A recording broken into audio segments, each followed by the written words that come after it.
Interpretation of സ്റ്റാറ്റ്യൂട്ട്സിന് 4 basic rules ആണ് ഉള്ളത്. ആ 4 ബേസിക് റൂൾസിൽ ഫസ്റ്റ് റൂൾ നമ്മൾ ഡിസ്കസ് ചെയ്തു കഴിഞ്ഞു. ഒരു സ്റ്റാറ്റ്യൂട്ടിനെ എഫക്റ്റീവും വർക്കബിളും ആക്കുന്ന രീതിയിലായിരിക്കണം ഒരു സ്റ്റാറ്റ്യൂട്ടിന്റെ ഇന്റർപ്രിട്ടേഷൻ നടത്തേണ്ടത് എന്നാണ് സെക്കൻഡ് റൂൾ. കോഡ്സ് എപ്പോഴും ഒരു സ്റ്റാറ്റ്യൂട്ടിനെ ഫ്യൂട്ടിലിറ്റിയിലേക്കോ നള്ളിറ്റിയിലേക്കോ, അതായത് നിഷ്ഫലതയിലേക്കോ ഉപയോഗശൂന്യതയിലേക്കോ ലീഡ് ചെയ്യുന്ന കൺസ്ട്രക്ഷന് എതിരായിട്ടാണ് നിലകൊള്ളുന്നത്. The courts are strongly against a construction which makes a statute to a futility or nullity. ഇത്തരത്തിൽ ഒരു സ്റ്റാറ്റ്യൂട്ടിനെ അതിൻ്റെ ഫ്യൂട്ടിലിറ്റിയിലേക്കോ നള്ളിറ്റിയിലേക്കോ പോകുന്ന വിധം കൺസ്ട്രക്ട് ചെയ്യുവാൻ പാടില്ല എന്നുള്ള കോർട്ടിൻ്റെ നിലപാട് ഒരു ലീഗൽ മാക്സിമിൽ ബേസ്ഡ് ആണ്. അറ്റ് റെസ് മജിസ് വാലിയറ്റ് ക്വാം പെരിയേറ്റ് എന്നുള്ള ലാറ്റിൻ മാക്സിമത്തിലെ ബേസ്ഡ് ആണ് കോർട്സിൻ്റെ ഈ ഒരു നിലപാട്. It is better for a thing to have effect than to be made void. ഒരു കാര്യത്തിനെ വോയിഡ് ആക്കുന്നതിലും ബെറ്റർ, അതായത് ഒരു കാര്യത്തിനെ അർത്ഥശൂന്യമാക്കുന്നതിലും ബെറ്റർ ആയിട്ടുള്ളത് അതിനെ എഫക്റ്റ് നൽകുക എന്നുള്ളതാണ്, അതിന് പ്രയോജനപ്പെടുത്തുക എന്നുള്ളതാണ്. അല്ലെങ്കിൽ it is better to validate than to invalidate a thing. ഒന്നിനെ ഇൻവാലിഡേറ്റ് ചെയ്യുന്നതിനേക്കാൾ ബെറ്റർ ആണ് വാലിഡേറ്റ് ചെയ്യുന്നത് എന്നാണ് ഈ ഒരു ലാറ്റിൻ മാക്സിമിൻ്റെ മീനിങ്. സോ അറ്റ് റെസ് മജിസ് വാലിയറ്റ് ക്വാം പെരിയേറ്റ് എന്ന ലീഗൽ മാക്സിമത്തിലെ ബേസ്ഡ് ആണ് ഈ ഒരു സെക്കൻഡ് റൂൾ ഓഫ് ഇന്റർപ്രിട്ടേഷൻ എന്നത്. Once again, second rule of interpretation.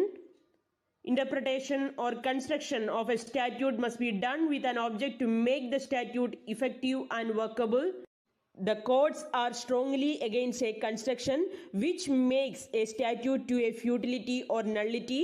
It is based on the maxim called ad res magis valeat quam pereat, which means it is better for a thing to have effect than to be made void, or it is better to validate than to invalidate a thing. That is, a statute must be so construed as to make effective and operative. Construed means vyakhyanikia.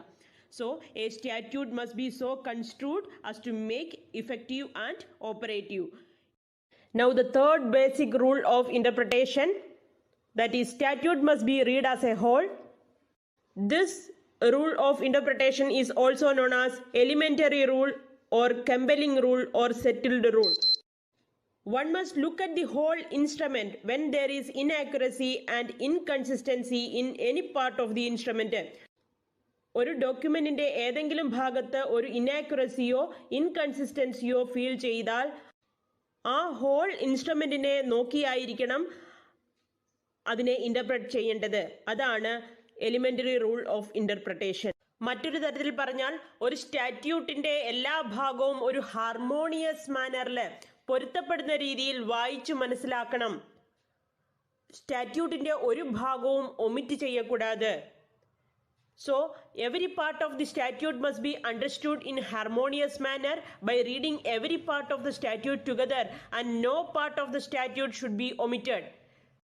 This is based on the principle a verbis legis known as recedendum, again a Latin maxim, which means you must not vary the words of a statute.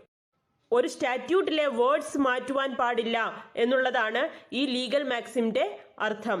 A verbis legis known as recedendum means you must not vary the words of a statute. The intention of the legislator can be found by reading the statute as a whole. The court must ascertain the intention of the legislator by directing its attention to the entire statute. That is, interpretation or construction of a statute must be made by reading the statute as a whole. Now, the fourth basic rule of interpretation. If the language of the statute is plain and unambiguous, effect must be given irrespective of the consequences. ഒരു സ്റ്റാറ്റ്യൂട്ടിലെ legislator use ചെയ്തിരിക്കുന്ന language എന്നത് plain ആണ്, അതുപോലെ തന്നെ അൺആംബിഗ്യുവസ് ആണെങ്കിൽ, സ്പഷ്ടമായതും clear ആയതും ആണെങ്കിൽ. അൺആംബിഗ്യുവസ് means സ്പഷ്ടമായത്. ഒരു സ്റ്റാറ്റ്യൂട്ടിലെ ലെജിസ്ലേറ്റർ പ്ലെയിൻ ആയിട്ടുള്ളതും അൺആംബിഗ്യുവസ് ആയിട്ടുമുള്ള ലാംഗ്വേജ് ആണ് യൂസ് ചെയ്തിരിക്കുന്നത് എന്നുണ്ടെങ്കിൽ ആ ലാംഗ്വേജിൻ്റെ മീനിങ്ങിന് തന്നെ എഫക്റ്റ് കൊടുക്കണം. Effect must be given irrespective of the consequences. Whether bad or good, effect must be given. This rule is also known as principle of plain meaning. So what is the principle of plain meaning?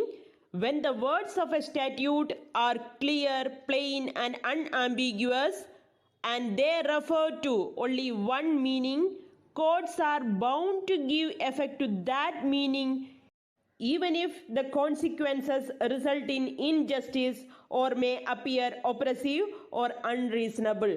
ഒരു സ്റ്റാറ്റ്യൂട്ടിലെ legislator പ്ലെയിനും അൺആംബിഗ്യസുമായിട്ടുള്ള words use ചെയ്യുകയും ആ words ഒരു meaning മാത്രമേ refer ചെയ്യുന്നുള്ളൂ എങ്കിൽ ആ മീനിങ്ങിന് തന്നെ കോർട്സ് എഫക്റ്റ് നൽകണം. Courts are bound to give effect to that meaning. Court ആ മീനിങ് തന്നെ ആ സ്റ്റാറ്റ്യൂട്ടിന് കൊടുക്കുവാൻ ബാധ്യസ്ഥരാണ്. Even if the consequences result in injustice or may appear oppressive or unreasonable. അങ്ങനെ ഒരു മീനിങ് കൊടുക്കുന്നത് കൊണ്ട് ആ ഇൻ്റർപ്രിട്ടേഷൻ അല്ലെങ്കിൽ സ്റ്റാറ്റ്യൂട്ട് എന്നത് ഒപ്രസീവായിട്ട് അടിച്ചമർത്തുന്നതായിട്ടോ അല്ലെങ്കിൽ അൺറീസണബിൾ ആയിട്ടോ അപ്പിയർ ചെയ്യുന്നുണ്ട്, അല്ലെങ്കിൽ ആ കോൺസിക്വൻസസ് ഇൻജസ്റ്റിസിലേക്ക് വഴിതെളിക്കും എങ്കിൽ പോലും ആ സ്റ്റാറ്റ്യൂട്ടിന് അതേ മീനിങ് കൊടുക്കുവാൻ കോർട്ട് ബാധ്യസ്ഥരാണ്. ഇതാണ് പ്രിൻസിപ്പിൾ ഓഫ് പ്ലെയിൻ മീനിങ്. അപ്പം നമുക്ക് തോന്നും അത്തരത്തിലൊരു ഒപ്രസീവായിട്ടുള്ള ഒരു സ്റ്റാറ്റ്യൂട്ട് വന്നു കഴിഞ്ഞാൽ പിന്നെ എങ്ങനെയാണ് അത് കറക്റ്റ് ചെയ്യുന്നത്? ഒരു സ്റ്റാറ്റ്യൂട്ട് ഒപ്രസീവായിട്ടൊക്കെയാണ് വരുന്നത് എന്നുണ്ടെങ്കിൽ പിന്നീട് ലെജിസ്ലേറ്റർ അതൊരു അമെൻഡ്മെൻറ്റ് ആക്ട് കൊണ്ട് വന്ന് അത് കറക്റ്റ് ചെയ്യാം, അല്ലെങ്കിൽ ആ ആക്ടിനെ റിപ്പീൽ ചെയ്തുകൊണ്ട് ഇനിയൊരു സ്റ്റാറ്റ്യൂട്ട് റെഡി ചെയ്ത് കൊണ്ടുവരാം. അങ്ങനെയൊക്കെയാണ് അത് കറക്റ്റ് ചെയ്യുന്നത്. അപ്പോൾ എല്ലാവർക്കും 4 ബേസിക് റൂൾസ് ഓഫ് ഇൻ്റർപ്രിട്ടേഷൻ പിന്നെ അതിനോട് ചേർന്നുള്ള ലീഗൽ മാക്സിംസ് ഇതൊക്കെ വളരെ ക്ലിയർ ആയിട്ട് മനസ്സിലായി എന്ന് ഞാൻ കരുതുന്നു. നിങ്ങളുടെ അഭിപ്രായങ്ങൾ അറിയിക്കുക.